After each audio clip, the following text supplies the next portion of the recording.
This channel does not promote any violent, harmful, or illegal activities. All content provided by this channel is meant for an educational purpose only. একটা কথা বলি, নওশাদ ভাই যে ধরনের মানুষ,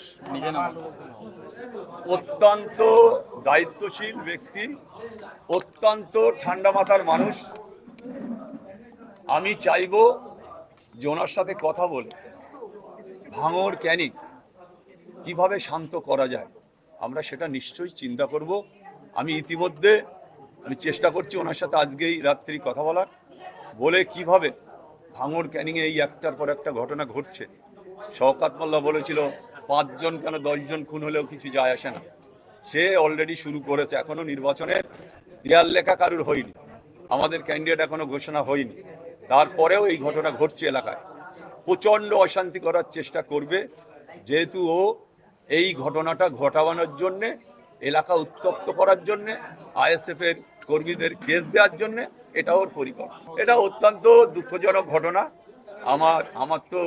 আমি মনে করি যে ভাঙড়ের ছেলে যারা মারা গেছে তাদের আত্মার প্রতি শান্তি কামনা করি, তাদের ফ্যামিলির প্রতি সহানুভূতি জানাই, যে এই ধরনের ঘটনার সাথে যেন এই ছেলেপিলেরা না থাকে, এটা সবাই এটা মনে রাখতে হবে।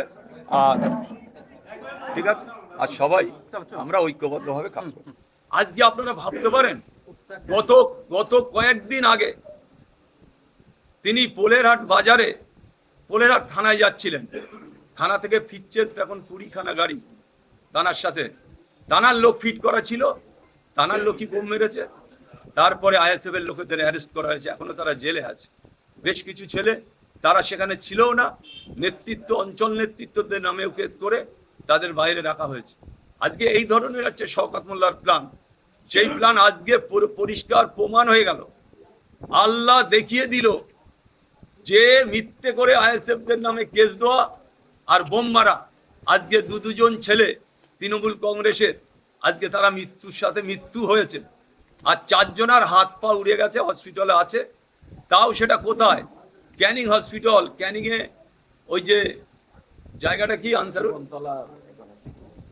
ঝোড়োর মোড়ে, ক্যানিংয়ে ঝোড়োর মোড়ে শওকত মোল্লার নিজস্ব জায়গা, সেখানে 4 জন ভর্তি আছে, কারুর পা চলে গেছে, কারুর হাত চলে গেছে, তারাও 4 জন মৃত্যুর সাথে লড়াই করছে, যে কোনো সময় মারা যেতে পারে। আজকে এই ধরনের চক্রান্ত, এই ধরনের অত্যাচার, আমি সেই কারণে আমি বসে থাকতে